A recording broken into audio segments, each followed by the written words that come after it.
How about your guy, Patty Mahomes, just with boy. a full 31 diaper minutes. after the game, just whining and crying, and Andy Reid whining and crying. How about that from the best player in the world? No one is ever gonna. He's the best.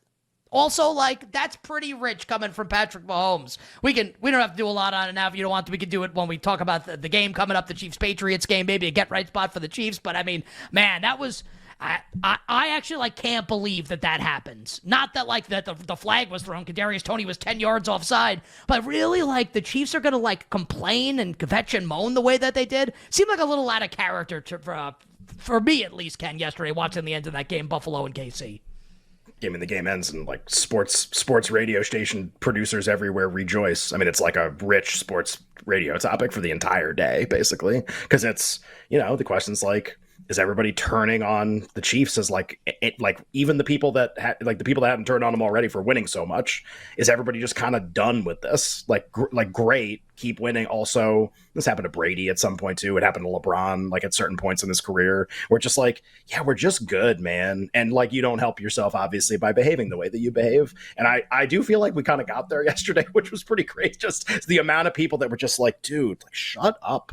Like just, and like the fact just, I mean, there's actually a lot of parts to it, like being restrained from going after like a 58-year-old line judge. It's just like the whole thing. It's just like, dude, this dude's like a mailman half the year, and he's like trying to spot the ball, and you're like threatening to murder him. It's just like what is this? Like, what is this supposed to be?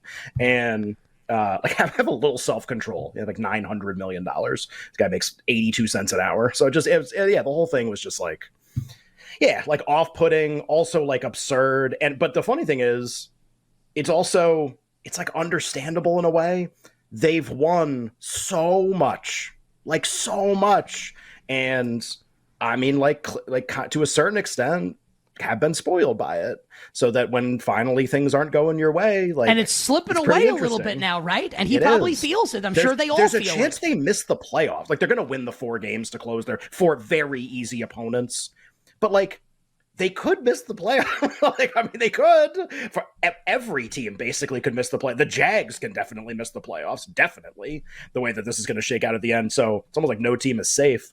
And the Chiefs don't find themselves in that situation very often. And honestly, it was telling that they don't find themselves in that situation very often because of how you react when you're in a situation you're not in very much. So yeah, obviously it was like very compelling television. You're watching the closing minutes of the game, Nance and Romo and Mahomes and him and Allen talking at midfield, and everyone loves Josh Allen. So when it's those two and Mahomes is complaining, It only adds to the criticism because everyone loves the other guy so much. He's hugging Russell Wilson at midfield. Nobody cares probably, but it's Josh Allen. And so it's like everybody feels bad for Josh Allen. Josh Allen wins and everybody still feels bad for him. Ken texted me, and like, this is now one of my favorite weekly traditions between you and I is you will text me like, hey, like, I'm thinking about this award, and it immediately spurs me to send a couple text messages and get a ton of money down as much as I can on this particular award market. So tell us what you got here on Joe Flacco. This is really good stuff earlier today. Yeah, well, we'll see if it's really good stuff. I think I figured out something over the weekend, and maybe Thursday's segment was probably a window into my brain with this award. That I think I'm like the Joker on comeback player of the. Like, I think I'm already the Joker on comeback player of the year. Just like have all of these players, and like they didn't really materialize. This is going into yesterday's games, and Damar Hamlin's a favorite. And he's not playing again on Sunday, and he's not going to play the rest of the season probably. And I'm just saying, like, I think I'm actually the Joker. I think I'm like triggered and like wish it would play out a certain way. And I'm nuts, and I'm like I'm not even know if I'm a rational thinker in this market anymore. So I watched the games yesterday and start to get this vibe, like as the day goes on, especially through like the 4:00 games when everything's kind of done except for Cowboys Eagles, and I just go, all right, Hamlin didn't play. Jordan Poyer kind of got like banged up, but like Micah Hyde rather got banged up. Like, I think he's going to be okay. And like, but the point is, I think Hamlin's very likely to be inactive every game the rest of the season, which could matter. We'll see. Because he's not doing anything and not playing, and recency bias is a pretty big deal with awards, and he will be a DNP. So, all right, like that's that part of it. Maybe that matters, maybe it doesn't. And then I have all of these like what I've called half-baked candidates the entire year. It's like, all right, like Stafford and Kupp, Baker Mayfield, like Russell Wilson, like all these guys at huge prices where it's like, man, like too bad they didn't materialize. And then they all crush yesterday. Stafford doesn't win, but he plays awesome, and they have a very advantageous game this Sunday against the Washington Commanders. So he's very likely to play well again. And Baker Mayfield has this comeback win against Atlanta, and Russell Wilson wins and throws a touchdown or two. And it's like, man, did everyone crush? And Odell Beckham from the start of the year, who's going to be awesome, not even listed anywhere for this award anymore, which is very funny to me. I actually think he would come in third or fourth right now if you took a poll. So, all right, the half-baked candidates are cooking a little bit, to continue that metaphor, analogy, whatever. And Hamlin's not playing, and then you throw an additional wrinkle into this, which is Joe Flacco, and I ask this as a question, honestly, because I'm the Joker now, I'm going to bet everybody, is Joe Flacco an interesting candidate and comeback player of the year? So he gets added to the to a couple domestic sports books overnight at 100-1, and I stare at it, and I just kind of think for a minute, and I go, okay, what do we have here? Okay, pros, cons. Cons, we'll do those first. Not going to have played a lot of games at the end of the season. Going to have played in 6 games, 7 games the rest of the season. That's definitely a con. Another con, the numbers won't be insanely, even if he plays like he did yesterday, it's not going to be 350 and 4 every single week. That's not what it's going to be. So the numbers aren't going to be great. Not going to play a lot of games. All right, what are the pros here? The story that you would dream about in this market if Damar Hamlin wasn't a part of it. Guy was literally trying out for Inside the NFL as a commentator, then is on his couch and basically gets there hey, do you want to come play quarterback for the Browns? Right. But just that's where he was at. And you comparing, doing Kurt Warner comparisons, a couple people doing that with other quarterbacks right now. Here's a comparison, Kurt Warner was in a grocery store, then he was throwing passes. This guy was trying out for TV. He was trying to be us. And now he's going to start a playoff game as a quarterback. So the story is a 10 out of 10. He's an incredibly likable player, and which is, again, actually matters in this award because this award's made up. And then the other thing that he has going for him is recency bias is a huge part of awards. He's going to start every game the rest of the, however we feel about him now, you're going to feel better about him in 2 weeks. You're going to feel better about him in 5 weeks. It's going to age really well, as he has aged a lot. And so it's a really interesting bet. Now it's gotten, partly because of me, it's been bet down a lot, but he's a very interesting candidate in the market. Thursday will be interesting. I'm the Joker. I'm all in on not Hamlin, and I got all these guys cooking now. So.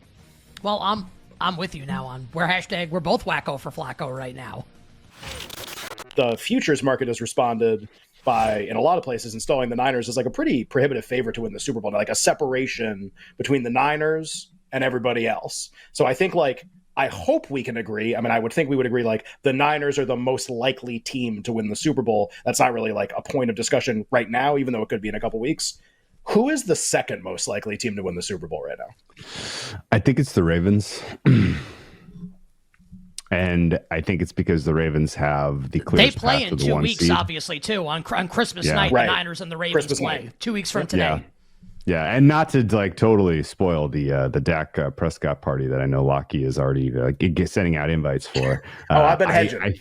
Don't worry. I think big hedges going. Yeah. Sure. I currently think the MVP is a 3-man race. I think it's Dak, Purdy, and Lamar, and I think Dallas is red circled for me this week as potential letdown against the Bills. Then they got to go up against the Dolphins, who they don't match up with well defensively. The Cowboys realistically need to win these 2 games, I think, to get Dak to kind of concrete that favorite status, and a loss against the Bills, and particularly a loss where Josh Allen outplays him, would be bad news for Dak. And then at that point, I think Lamar, Purdy head to head Christmas night, that's probably your decider for the MVP. That's kind of just, I'm looking crystal ball-y, and I get that Lamar has work to do in the statistical categories. He's way behind. But if you didn't notice, he had the best game of any player who stepped on the field yesterday. Obviously week 14 still has to finish. Tua could put up a more impressive EPA number, I guess. But I think there were signs against the Rams where you can see that, yes, there's maybe some potential that the Ravens defense is overrated, but they're still very, very well coached, and they have a ton of depth. The fan in me, or just the sports fan, the observer, I watch all the games, love talking about games. I don't think Purdy's, like, when I watch the games, I watch all of them collectively. There's no point where I go, Brock Purdy's the MVP of the league. There's like no point where I ever think that. But like the better in me understands that when we get to the end of the year, they're going to play a lot of games like this. And the Cowboys are going to have to like scratch and claw in all these coin flips. Who do you think's more likely to have a big record at the end of the year? That's why I said last week, like, Purdy has the safest case. He's the easiest case to make by far because they're 13.5 in all the damn games. So it's like really easy to get to the finish line like this. They play Baltimore Christmas night. Other than that, get ready for more of this. In terms of their markets, like, they're going to get to the end and be the 1 or the 2. They're going to have a ton of wins. He's going to have really good numbers. Like, that's the safest case to make. I just was always curious, is there like a subjective quality to this? So like Purdy, I don't know, we've kind of deviated in MVP, but like I gave you my thought on the side. Like, I think it's fine. Just, is there a subjective quality to this? Like, Purdy's gonna be in the MVP discussion at the end of the season. That is a certainty. He will be one of the last players standing that we'll talk about when we talk about most valuable player, unless he gets hurt. He's in it. He's probably already a finalist no matter what, because they're going to win a lot of games and he's going to have really big numbers. And what I mean by a subjective quality is sort of like NBA most valuable player. There's like a group of players that all have good enough numbers, and then the voters figure out who they want to vote for of those players. And like, Purdy's going to be in the small group. I don't know if anybody else is going to be in it for sure. He's going to be in it. So it's safe. But like, when he's in it against Dak, or when he's in it against Josh Allen if he runs the table, or when he's in it against Tyreek Hill if he breaks 2,000 yards, when he's in it against those players, Lamar if he runs the table and beats Purdy, like, if he's in it against those players, will voters pick him or will they pick the other guy? That's what I don't really know. And they can make up whatever reason they want. He's the 9th best player on his team, and that's not an indictment of him. It's like an accolade for the other 8 guys who are all pros. Like, it's just, they're all awesome. They're all awesome, including Purdy. Like, is he going to be hurt by that? So just like, I don't know the answer to that. I haven't gotten as much of that yet as I thought I would from people. There's not as much resistance as I thought to making him the MVP. So like, he can win, but like this game that we're talking about, like, another example of why, like, he's the safe bet. I don't know if he's going to win. I don't know if he's going to beat the other guys, but like, he's the safest by far. He gets like to, his team's so good. It's like from a point spread standpoint, he obviously, like, he's doing the things in the games to make them win.